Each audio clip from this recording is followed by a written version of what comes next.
Bonjour à tous, j'espère que vous allez bien. Je vous retrouve aujourd'hui dans un top 5. Ça fait un moment que je voulais vous en faire un.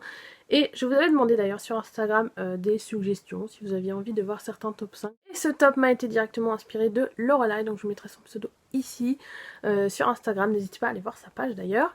Donc ça sera un top 5 sur les meilleures adaptations livres en film. Voilà, donc on va commencer tout de suite. En 5e position, j'ai choisi de mettre Sortilège d'Alex Flynn. Donc je vous mettrai, à chaque fois je vais vous mettre l'affiche du film ici. Donc c'est un de mes coups de cœur de mes livres. En fait, tous les 5 livres que je vais vous présenter là, c'est 5 livres que j'aime plus que tout au monde. Donc je vais pas vous le redire à chaque fois, mais foncez, n'hésitez pas sur ces 5 livres. Donc celui-ci, c'est une réécriture de La Belle et la Bête, un peu modernisé, et dans le film c'est encore plus modernisé sur certains points, mais je trouve que c'est une très bonne adaptation, parce qu'on a quand même... L'intrigue principale est là, les sentiments sont là, les points quand même cruciaux de l'histoire sont là. La seule chose qui diffère, ça va être les acteurs, forcément, que par exemple... la bête, voilà, celui qui fait la bête n'est pas du tout la même bête que dans le livre, ce que je préfère dans le livre. Voilà, donc c'est vraiment sur... c'est des détails quand même, mais c'est une très bonne adaptation je trouve. Donc, on peut donc que vous conseiller le livre et bien sûr de voir ensuite le film. En 4e position, j'ai décidé de mettre Le Trône de Fer de George R.R. Martin. Pas besoin de vous mettre l'affiche de la série puisque voilà, elle y est là. Et je pense que tout le monde connaît suffisamment pour savoir de quoi je parle.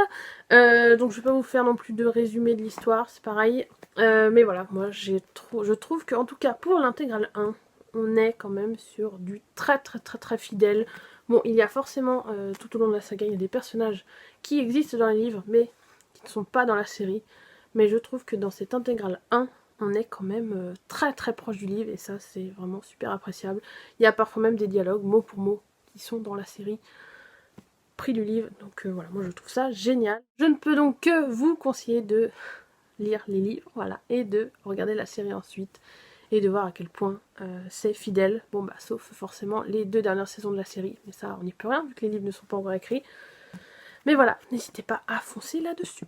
En 3e position, j'ai mis Les âmes vagabondes de Stephenie Meyer. Donc là, j'ai une amie que je tanne depuis des mois pour qu'elle le lise, surtout qu'il existe en audio. Donc j'espère qu'elle entendra mon message si elle regarde cette vidéo. Les âmes vagabondes de Stephenie Meyer, c'est un one-shot de l'autrice de Twilight. Mais voilà, si vous n'aimez pas Twilight, ne vous arrêtez pas à ça, je vous en supplie. Foncez sur Les âmes vagabondes, c'est une histoire juste génialissime, c'est de la science-fiction, mais il y a aussi de la romance, il y a aussi plein de choses, et c'est le genre de livre qui vous redonne foi en l'humanité, puisque c'est tellement plein de beaux sentiments que... Voilà, vous pouvez que...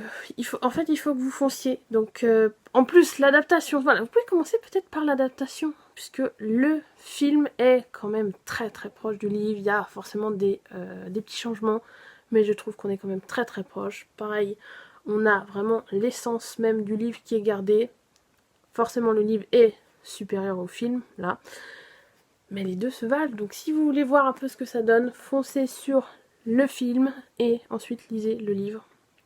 Mais si j'ai réussi à vous convaincre de lire le livre d'abord, c'est encore mieux, puisque l'histoire, c'est la Terre qui est envahie par... On ne sait pas vraiment quoi. Alors certains diront des extraterrestres, mais c'est pas vraiment appelé comme ça dans le livre. Et ça va beaucoup plus loin que juste une race qui envahit notre planète. Et donc Mélanie, c'est une des dernières humaines à ne pas avoir été, comment on va dire, contaminée, voilà, par ces envahisseurs.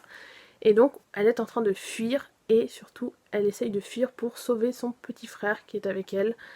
Alors ça ressemble un peu, je trouve que ça ressemble un peu dit comme ça à la 5e vague, mais non, ça n'a rien à voir, ça n'a rien à voir, c'est bien plus adulte déjà, et puis ça va bien au-delà, donc je suis désolée si je me répète, mais foncez sur ce livre, je pense que je vous en reparlerai dans notre top, ça va falloir vous y attendre, parce que j'aime vraiment beaucoup ce livre, voilà, donc foncez et surtout venez me revoir pour me dire votre avis parce que je serais très curieuse de la voir. En 2e position, j'entends déjà les applaudissements de ma copine Maureen qui est une grande fan de la saga. Je vous mettrai son pseudo là à elle aussi parce qu'il faut que vous alliez voir son compte. en deuxième position, Divergente, évidemment, de Véronica Roth, qui est une dystopie avec Tris qui vit dans un monde dystopique où la population a été divisée en 5 factions. Donc il y a les érudits, les altruistes, les audacieux, les fraternels et les sincères. Je pense que tout le monde en a entendu parler, c'est pareil, mais je trouve que le premier film, il est vraiment très très fidèle. Bon, encore une fois, il y a des changements, mais je trouve qu'il est vraiment très très fidèle. C'est dans les films suivants que tout part en... Voilà, que tout part en live, on va dire, pour rester poli. Voilà, je ne parlerai pas du troisième film, évidemment. Donc oui, si vous voulez une très bonne adaptation, allez voir Divergente 1, le premier film. Il est très fidèle, je trouve. Et puis si vous n'avez pas encore lu le livre, qu'est-ce que vous attendez? Parce que la saga est géniale, même si beaucoup n'apprécient pas la fin. Je vais pas débattre sur la fin, mais je pense quand même, même si vous n'aimez pas la fin, que c'est une saga qui vaut vraiment le coup. Et enfin, en première position, je pense que ça va pas étonner grand monde, mais j'ai décidé de mettre Harry Potter. Harry Potter, bon, je vous mettrai aussi l'affiche du film, j'ai oublié de le dire pour Divergente, mais Harry Potter. Donc pas de résumé non plus, je pense que c'est pas la peine, c'est de J.K. Rowling évidemment. Et je l'ai revu récemment, le premier film, et franchement, même en l'ayant relu, on est sur du mot pour mot. Et ça, je trouve que c'est rare dans les films, quand on adapte un livre en film, qu'on soit à ce point mot pour mot, et que certaines scènes soient retransmises à l'écran, comme ça, vraiment de A à Z, et je trouve ça juste génial. Bon après, forcément, vu que les livres augmentent, c'est plus compliqué de le faire, mais pour le premier, si vous n'avez pas encore lu Harry Potter, je ne sais pas déjà ce que vous attendez, mais surtout si vous avez juste envie de voir de quoi ça parle, allez voir le premier film, parce que vous aurez en fait l'essentiel de ce livre, et vous pourrez même passer directement, je pense, au 2, qui vous lancera dans la saga, et vous ne le regretterez pas. De toute façon, tous les livres que je vous aurais conseillés dans ce top, vous pouvez y aller les yeux fermés, que ce soit le film, le livre. Voilà, sauf peut-être éventuellement Sortilège, où je vous conseillerais plutôt le livre d'abord. Mais voilà, vous pouvez y aller sans hésiter, quel que soit le support que vous choisissez. Voilà, vous serez satisfait, je pense. Et donc, ça en est donc tout pour ce top 5 des meilleures adaptations livres-films selon moi. J'espère qu'il vous aura plu. N'hésitez pas, vous aussi, à me mettre soit votre top 5, soit votre meilleure adaptation livre-film selon vous en commentaire juste en dessous. Voilà, moi je suis preneuse de toute idée de film à voir que je n'aurais pas encore vu et qui en plus sera adapté de livre. Comme d'habitude évidemment, n'hésitez pas à liker la vidéo si elle vous a plu et à vous abonner pour voir les prochaines vidéos. Je vous souhaite à tous de très bonnes lectures et je vous dis à la prochaine. Salut!